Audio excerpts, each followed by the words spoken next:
24 exclusive കള്ളിൽ വീണ്ടും ചുമമരുന്ന് സാന്നിധ്യം കണ്ടെത്തിയ എക്സൈസ്. മരുന്ന് സാന്നിധ്യം കണ്ടെത്തിയത് ചിറ്റൂർ റേഞ്ചിലെ 3 ഷാപ്പുകളിൽ വിതരണം ചെയ്ത കള്ളിൽ. പരിശോധനാ ഫലം എക്സൈസിന് ലഭിച്ചു. വിവരങ്ങൾ പാലക്കാട് നിന്ന് ശ്രീജിത്ത് ശ്രീകുമാരൻ നൽകും. Sreejith, good evening. എങ്ങനെയൊക്കെ പുതിയ ലഹരി കണ്ടുപിടിക്കാം, അല്ലെങ്കിൽ ലഹരിയുടെ വീര്യം എങ്ങനെ കൂട്ടാമെന്ന് ഗവേഷണം നടത്തുന്ന കുറേ പേരുണ്ട് നമുക്ക് ചുറ്റും. ഇതൊക്കെ കാണുമ്പോൾ പേടി തോന്നുകയാണ്. അത്യധികം അപകടകരമായ സാഹചര്യമാണെന്ന് വേണം മനസ്സിലാക്കാനായിട്ട്. ഇതിപ്പോൾ എക്സൈസിന്റെ പരിശോധനാ ഫലം എങ്ങനെയാണ്? ഇനി എക്സൈസിന്റെ തുടർ നടപടികളൊക്കെ എങ്ങനെയായിരിക്കും ശ്രീജിത്ത്? എക്സൈസ് DC-യുടെ പ്രതികരണം ശ്രീനിത നമുക്ക് ലഭിച്ചിട്ടുണ്ട്. നമ്മളോട് അല്പസമയം മുൻപാണ് നമുക്ക് ഈ വിവരം ലഭിക്കുന്നത്. ഉടൻ തന്നെ നമ്മൾ ആ വാർത്ത ഒന്നുകൂടി ക്രോസ് ചെക്ക് ചെയ്തതിന് ശേഷമാണ് ബ്രേക്ക് ചെയ്തത്. എന്തായാലും കഴിഞ്ഞ ദിവസം 2 കള്ള് ഷാപ്പുകളിൽ സമാനമായ രീതിയിൽ ഇത്തരത്തിൽ കണ്ടെത്തിയിരുന്നു. ഇപ്പോൾ ഇത് 3 എന്നാണ് പ്രാഥമികമായി ലഭിച്ച വിവരം. അതിൽ 2 എണ്ണത്തിന്റെ പേരുകൾ നമുക്ക് ലഭിച്ചിട്ടുണ്ട്.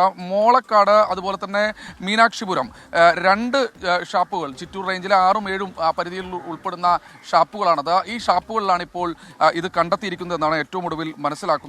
ചില രാഷ്ട്രീയ ബന്ധങ്ങളൊക്കെ കോൺഗ്രസ് ഇപ്പോൾ തന്നെ ആരോപിച്ചു കഴിഞ്ഞു. കോൺഗ്രസ് ആരോപിക്കുന്നത് CPM നേതാവ് രംഗനാഥന്റെ ഉടമസ്ഥയിലുള്ള ഷാപ്പാണ്, നടത്തിപ്പുകാരൻ രംഗനാഥനാണ് എന്നൊക്കെ ആക്ഷേപം കോൺഗ്രസ് ഇതിനകം തന്നെ ഉയർത്തി കഴിഞ്ഞു. എന്തായാലും ചുമമരുന്നായ ബെനാൽഡ്രിലിന്റെ സാന്നിധ്യമാണ് ഇതിൽ കണ്ടെത്തിയിരിക്കുന്നതെന്നാണ് ഏറ്റവും ഒടുവിൽ മനസ്സിലാക്കുന്നത്.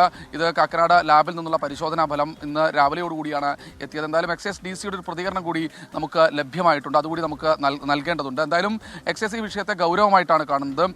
നേരത്തെ ഈ ഷാപ്പ് ഉടമകളൊക്കെ തന്നെ പറഞ്ഞിരുന്നത് ഇത്തരത്തിൽ വന്ന സമയത്ത് ഇത് തൊഴിലാളികൾ, ചില ആളുകൾ അവരെ പിരിച്ചുവിട്ടതുമായി ബന്ധപ്പെട്ട തർക്കമാണ്, അല്ലെങ്കിൽ അവരെ തൊഴിൽ വിൽക്കുന്നതുമായി ബന്ധപ്പെട്ട തർക്കമാണ് ഇത്തരത്തിൽ ബെനാൽഡ്രിലിന്റെ സാന്നിധ്യം സംശയിക്കാൻ കാരണം, അല്ലെങ്കിൽ അവിടെ എത്താൻ കാരണം എന്ന് ഞങ്ങൾ സംശയിക്കുന്നു എന്നായിരുന്നു ഷാപ്പ് ഉടമകൾ പറഞ്ഞിരുന്നത്. പക്ഷേ ഇത് 2 നിന്ന് പോയി അടുത്ത് 4 അല്ലെങ്കിൽ 5 എന്ന തരത്തിലേക്കൊക്കെ വീണ്ടും ആകുന്ന സമയത്ത് കൂടുതൽ പരിശോധന. നേരത്തെ 2 ഷാപ്പുകൾ അടപ്പിച്ചിരുന്നു. സ്വാഭാവികമായി ഇതും അത്തരത്തിലുള്ള നടപടി, ലൈസൻസിനെതിരെ കേസെടുക്കുന്ന നടപടികളിലേക്കടക്കം കടക്കുമെന്നാണ് അറിയിച്ചിട്ടുള്ളത്. എന്തായാലും നടപടി എക്സൈസ് ആരംഭിച്ചു കഴിഞ്ഞു.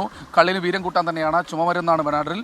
അത് കുടിച്ചു കഴിഞ്ഞാൽ കുറച്ചു നേരത്തേക്ക് മയക്കമൊക്കെ ഉണ്ടാകുമെന്നാണ് പറയുന്നത്. അതാണ് കള്ളിന് വീര്യം ചേർക്കാൻ വേണ്ടി ഒഴിക്കുന്നതെന്ന് മനസ്സിലാക്കുന്നു. എന്തായാലും എക്സൈസ് ഈ വിഷയത്തെ ഗൗരവമായിട്ടാണ് കാണുന്നത്. തുടർ നടപടികൾ ഉണ്ടാകുമെന്ന് തന്നെയാണ് എക്സൈസ് ഡെപ്യൂട്ടി കമ്മീഷണർ അറിയിച്ചിട്ടുള്ളത്.